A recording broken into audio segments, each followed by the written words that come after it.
You ever find yourself lying awake at night, mind spinning, replaying conversations from the day? Maybe you keep thinking about what you should have said, or why the other person phrased something the way they did. Tonight, we're going to explore how Immanuel Kant might explain this restless mental loop, and how understanding it could finally bring you some peace. When Kant reflected on reality, he drew a decisive boundary, a dividing line between two worlds, what we can truly know and what forever remains hidden from us. On one side lies the realm of phenomena, the appearances of things, the reality as we perceive it through our senses and interpret with the categories of the mind. On the other side lies the noumena, the things in themselves and reality as it actually is, unfiltered by perception, untouched by interpretation, and forever beyond our direct grasp. Now take a moment to imagine a conversation you had earlier today. You can recall the words, the tone, perhaps the look on the other person's face. All of this belongs to the realm of phenomena. Your mind shaped and recorded it in a way unique to you. But here's the torment. You can never access the noumenal truth of that moment. You cannot directly step into the other person's inner world. You don't know with certainty what they felt, what intentions guided their words, or what meaning lay beneath the surface. And that, Kant would argue, is why your mind can't stop circling back at night. In the stillness, you become like a detective revisiting a crime scene. You replay their words, change the lighting of your memory, zoom in on a pause or an inflection. You're trying to reach across the lines separating appearance from reality. You're searching for a hidden essence you can never quite touch. But Kant's insight cuts even deeper. Your mind isn't simply a passive recorder of events. It is an active interpreter.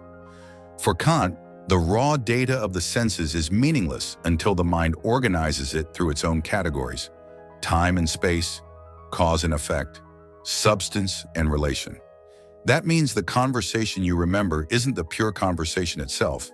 It is already filtered and structured by the architecture of your mind. Even in the moment itself, you never had direct access to the noumenal truth. You only experienced the phenomenon, your unique construction of reality. And yet our longing for certainty never rests.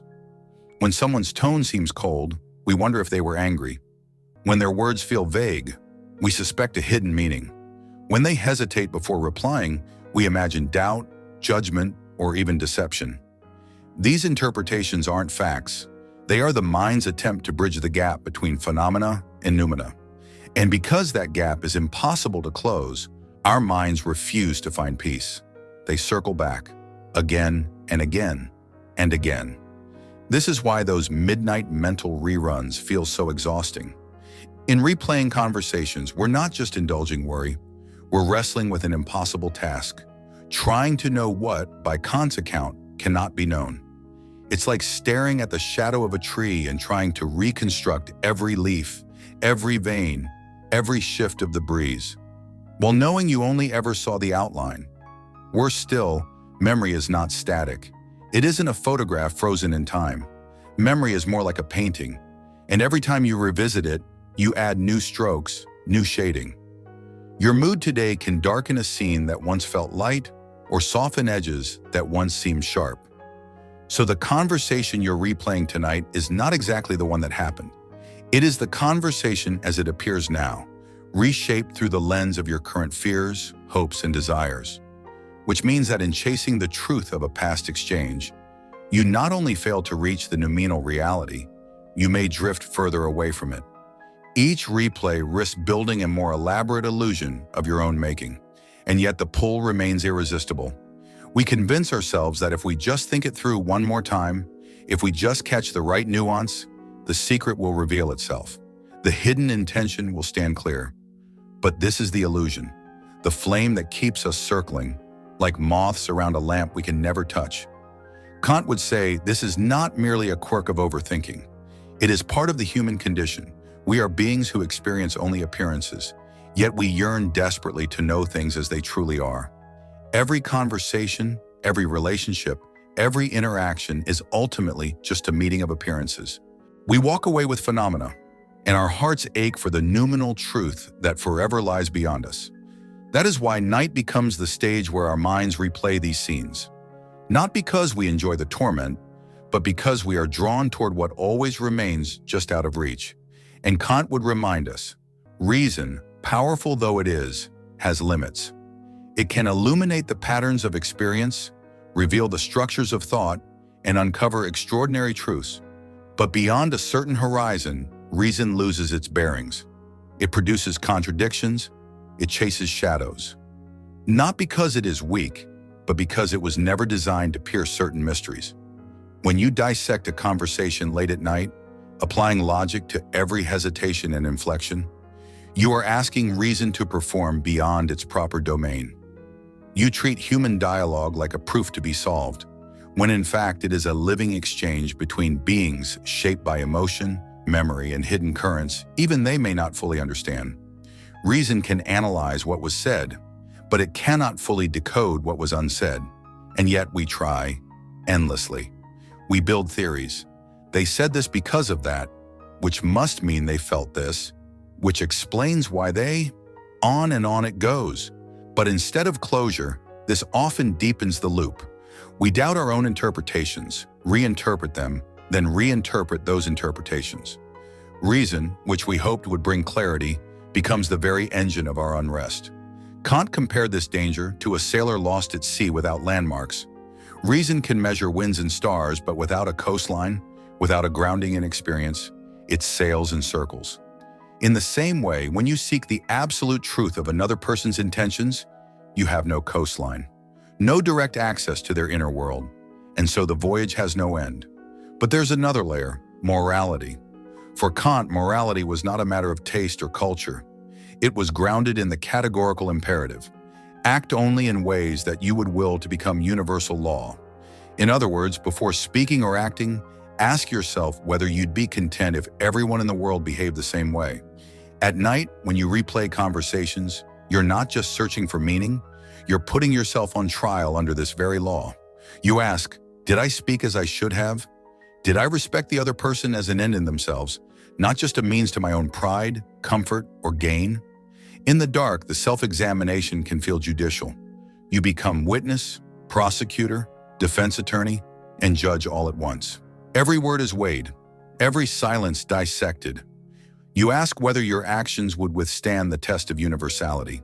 Sometimes this replay reveals regret. Perhaps you were less honest than you should have been, or too quick to defend yourself, or subtly sought superiority. Other times the loop affirms pride.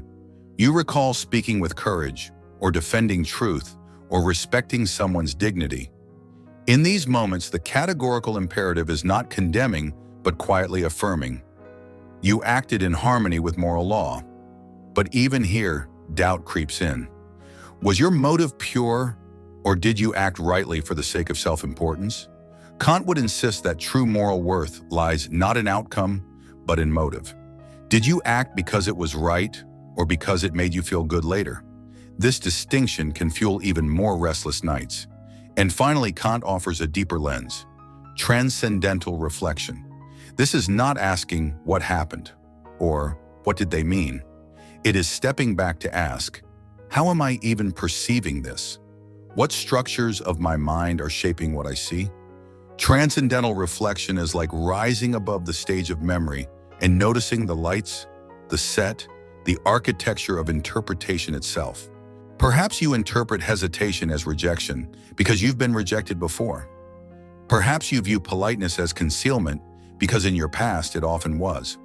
These are not truths about the other person. They are truths about your own lens. And once you see the lens, you gain freedom. You realize your replay is not a raw recording of reality, but a projection shaped by your inner theater. You cannot silence the projection entirely, but you can change your relationship to it. Instead of being trapped inside the play, you step back and observe its mechanics. You hear the words echo, but you also see the gears turning. You recognize the loop as a product of your own mind structure, and that awareness loosens its hold. Perhaps this is Kant's gift to us here, not to silence the voices of the past, not to demand that we stop replaying conversations, but to invite us to see them differently, to recognize when we are asking for certainty that cannot exist, to know when reason has wandered past its proper shore, to notice when morality, pride, or fear is driving the replay, and to understand the architecture of our own interpretation. In that recognition, the loop begins to change, not by ending, but by transforming. The conversation becomes less of a chain and more of an echo, less of a torment and more of a reminder. This is what it means to be human, to yearn for certainty in a world where appearances are all we can ever truly grasp. And maybe, just maybe, that understanding is the first step toward peace. If this message stirred something within you, don't keep it to yourself. Share it. Someone else might be walking the same silent path, waiting for a sign that they're not alone. Stay grounded, stay thoughtful, stay awake. For more deep dives into philosophy, the human experience, and timeless truths, subscribe and turn on the bell. Wander the void with wonder, question deeply, think freely. Until next time, embrace the silence and let it speak.